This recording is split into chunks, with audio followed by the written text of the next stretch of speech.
In my previous video, I discussed Luminous Productions and the road to their upcoming title, Forspoken. Without retreading the same ground all over again, I'll briefly summarize what the game actually is. Forspoken is the first new game from the team behind Final Fantasy XV. It focuses on a young woman named Frey Holland. Frey lives in New York, but her life is not going well. Clearly.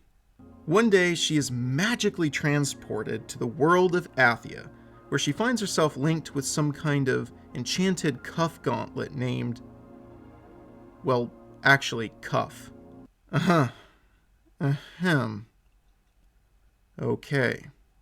In the world of Athia, Frey discovers she has gained incredible powers and is immune to a terrible calamity known as the Break. Frey must fight to protect Athia and find her way home before the world comes to an end, and all the usual plot-related goodness. So at this point you might be thinking, that plot sounds a bit familiar. That would be because Luminous Productions and Square Enix have decided to take a page out of the Isekai playbook. On the off chance you might not know what an Isekai story is, I've decided to post the definition for you here on the screen.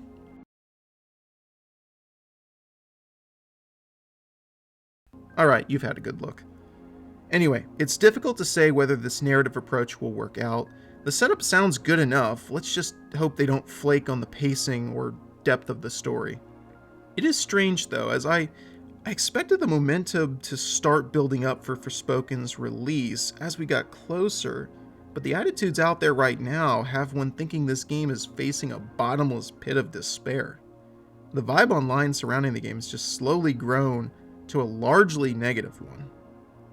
Taking a look at many of the articles and videos surfacing around on the line. Sorry, I couldn't help myself. Anyway, it does feel like people are becoming a lot more skeptical about this game. Why do so many people outright expect Forspoken to fail, or at least end up as a mediocre JRPG offering in 2022? Well, most of the videos and discussions happening out there about Forspoken center on 3 key points. Key point number 1, a bland-looking world. Too many times gamers have been hyped up for a game that touted a beautiful open world to explore, and in the end, what they got was pretty hollow. I love open world games for the freedom they afford you, but if one is designed without depth, structure, or a sense of reward for exploration, it makes everything seem less immersive and sometimes pointless. Looking at Athia and the Forspoken gameplay, I can completely understand why the game is open world. First and foremost, Forspoken basically requires its designers to craft an open world due to its gameplay loop and movement system.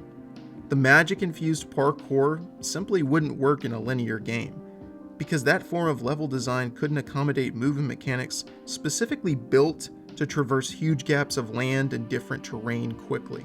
This is one of those times where game design seemingly creates conflict for both the game and its developers. These movement designs look really cool, and they definitely stand out among a lot of the games I've seen lately. One of my favorite games from a purely gameplay standpoint is Sunset Overdrive. In that game, I really loved how there was a focus on sleek, speedy movement that allowed the player the ability to cover sections of the open world with attitude and style. It seems Forspoken is trying something like this, so again, I can understand the necessity of making an open world environment to suit the game's playstyle. Although, if the open world is bland, the game will suffer for it. For now, the open world part is really just a wait and see situation. Thus, we continue on to key point number 2. Annoying dynamic or combat dialogue. I don't really have much to say here. This stuff doesn't usually bother me that much. After all, I've survived the dialogue in Life is Strange, so I think I can handle anything the industry can throw at me. Which brings us to key point number 3, disappointing graphics. Let's talk about that, shall we? So for starters, yes, the graphics of Forspoken look uneven, with some of the things they've shown so far looking really polished, while others look like what some consider to be last-gen graphics. Here's where I stand on this issue. I think graphics are important.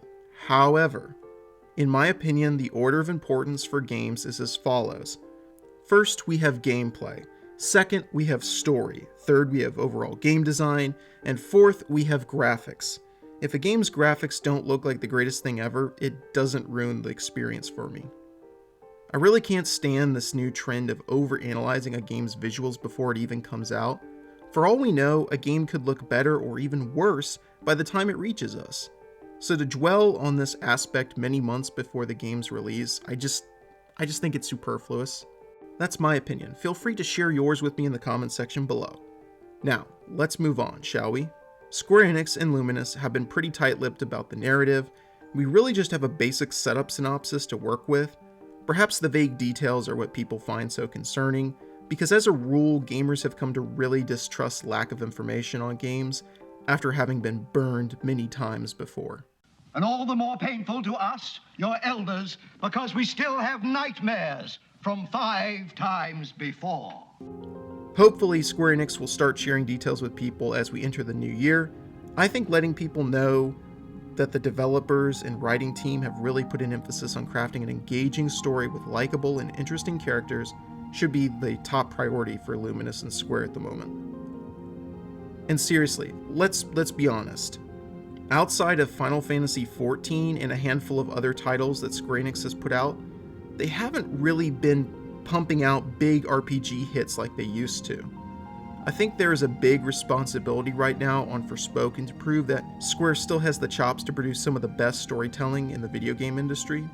For me, when I play a JRPG, there are 2 things I care about above all else: story/characters and gameplay.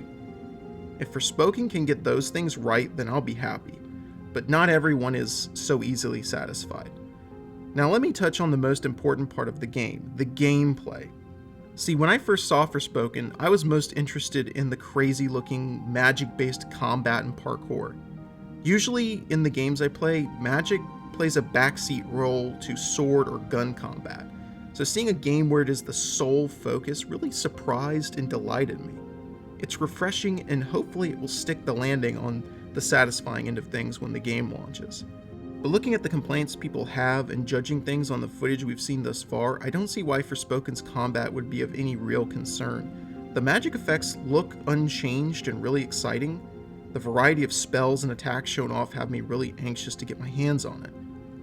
There was some worry that the game would release with a bad frame rate from all the particle effects involved with the magic, but Luminous came out and said that there will be a 60 frames per second mode available on the PlayStation 5, so hopefully that's true, because if that's the case, I think the combat will look and feel really smooth. The emphasis on why gameplay can save this game for me really goes back to a principle established by Halo game design lead Jamie Greisemer. Apologies if I mispronounced his name. I'll let him take over for a minute. In Halo 1, there was maybe 30 seconds of fun that happened over and over and over and over again. So if you can get 30 seconds of fun, you can pretty much stretch that out to be an entire game. Encountering a bunch of guys, melee attacking one of them before they were aware, throwing a grenade into a group of other guys, and then cleaning up the stragglers before they could surround you.